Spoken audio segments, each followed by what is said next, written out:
Hai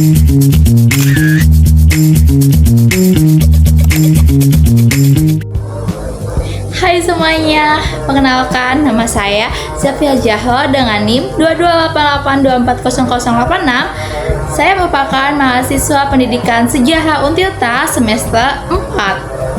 Jadi di sini saya akan menjelaskan secara analisis mengenai pemikiran filsafat sejarah mulai dari covering law model, hermeneutika sejarah, historisme, narativisme hingga postmodernisme. Covering law model merupakan pendekatan yang menjelaskan peristiwa sejarah melalui hukum umum dan kondisi tertentu.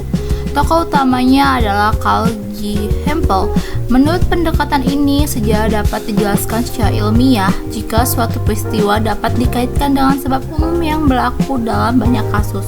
Contohnya itu pada revolusi industri di Inggris. Dapat dijelaskan melalui beberapa fakta umum seperti kemajuan teknologi, ketersediaan modal, pertumbuhan pasar, dan tenaga kerja.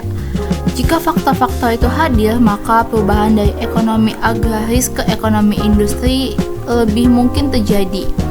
Kelebihan pada pendekatan ini terletak pada penjelasan yang secara logis, sistematis, dan kasual. Pendekatan ini juga membantu sejarah tidak hanya menjadi cerita, tetapi juga analisis sebab akibatnya.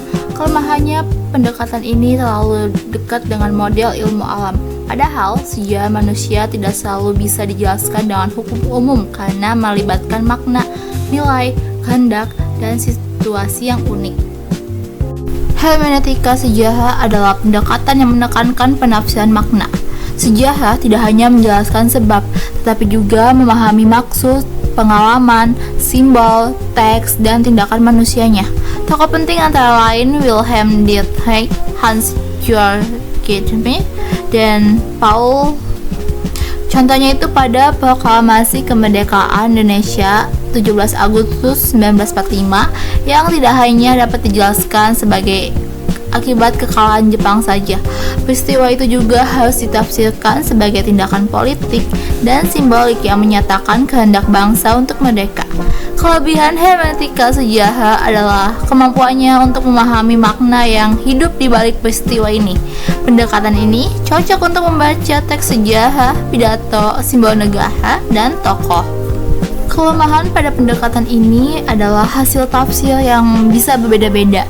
Jika tidak didukung sumber yang kuat, tafsir itu dapat menjadi terlalu subjektif. Historisme adalah pendekatan yang melihat setiap peristiwa sejarah sebagai sesuatu yang unik dan terikat pada konteks zamannya. Tokoh yang sering dikaitkan dengan historisme adalah Leopold von Reich, Friedrich Mann, dan Wilhelm Dietrich. Contohnya itu pada Perang Diponegoro 1825 hingga 1830 yang dimana harus dipahami dalam konteks Jawa abad ke-19. Perang ini juga tidak cukup dibaca sebagai perang nasional modern. Peristiwa itu berkaitan dengan konflik istana, pajak kolonial, agama, kehormatan bangsawan, dan tekanan sosial pada masa itu. Kelebihan pada historisme adalah kepekaan terhadap konteks, sedangkan kelemahannya kadang terlalu menekankan keunikan peristiwa sehingga sulit menarik kesimpulan umum dari sejarah. Pada pendekatan narativisme ini memandang sejarah sebagai narasi atau cerita yang disusun oleh sejarawan. Fakta sejarah memang penting, tetapi fakta tidak berbicara sendiri. Sejarawan memilih fakta, menyusun alur, menentukan sudut pandang, lalu memberi makna. Contohnya pada Reformasi Indonesia 1998 dapat diceritakan sebagai runtuhnya Orde Baru, kemenangan gerakan mahasiswa, dampak krisis ekonomi Asia, atau awal transisi demokrasi. Fakta dasarnya sama, tetapi narasinya bisa berbeda sesuai sudut pandang penulisnya. Kelebihan pada narativisme ini adalah kemampuan menunjukkan bahwa sejarah selalu ditulis melalui bahasa dan alur tertentu. Sedangkan kelemahannya, narativisme ini bisa membuat batas antara sejarah dan sastra menjadi kabur jika terlalu menekankan unsur cerita. Pendekatan postmodernisme adalah pendekatan yang mengkritik klaim objektivitas mutlak dalam sejarah. Pendekatan ini melihat sejarah sebagai wacana yang dipengaruhi bahasa, kuasa, ideologi, dan kepentingan. Contohnya pada peristiwa 1965 di Indonesia yang dapat dibaca melalui pendekatan postmodernisme. Pendekatan ini juga tidak hanya bertanya tentang apa yang terjadi, tetapi juga siapa yang menguasai narasi, siapa yang dibungkam, dan bagaimana negara ini membentuk ingatan kolektif melalui buku, film, pidato, dan pendidikan. Kelebihan pada pendekatan ini adalah kemampuannya membongkar narasi resmi dan memberi ruang pada suara yang terpinggirkan. Sedangkan kelemahannya dapat jatuh pada relativisme jika semua sejarah ini dianggap hanya sebagai wacana saja. Padahal sejarah tetap membutuhkan bukti, arsip, dan verifikasi. Pembandingan kritis antar pendekatan. Jadi pada kelima pendekatan tersebut memiliki cara pandang yang berbeda terhadap sejarah. Covering role model melihat sejarah dari sisi sebab akibat yang bersifat umum. Pendekatan ini paling dekat dengan cara kerja ilmu alam. Sebaliknya, historisme justru menolak generalisasi yang terlalu luas karena setiap peristiwa sejarah memiliki konteks yang khas. Hermeneutika sejarah berada di antara keduanya. Pendekatan ini tidak hanya mencari sebab, tetapi juga memahami makna tindakan manusianya. Jika covering role model bertanya, mengapa peristiwa itu terjadi? Maka hermeneutika bertanya, apa makna peristiwa itu bagi pelakunya?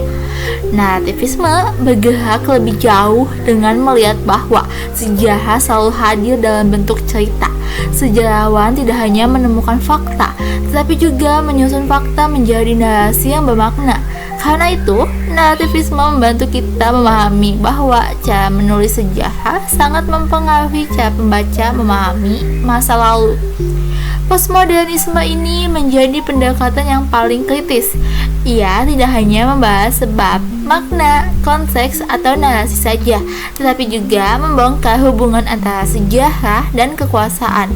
Postmodernisme ini bertanya siapa yang memiliki kuasa untuk menentukan sejarah resmi dan siapa yang disingkirkan dari narasi tersebut. Jadi teman-teman semuanya, covering role model, hermeneutika sejarah, historisme, narativisme, dan postmodernisme ini menunjukkan bahwa sejarah tidak dapat dipahami hanya dengan satu cara saja. Sejarah dapat dijelaskan melalui sebab akibat, ditafsirkan melalui konteks, disusun melalui narasi, dan dikritik sebagai wacana yang berkaitan dengan kekuasaan. Pendekatan yang paling tepat bergantung pada tujuan kajiannya.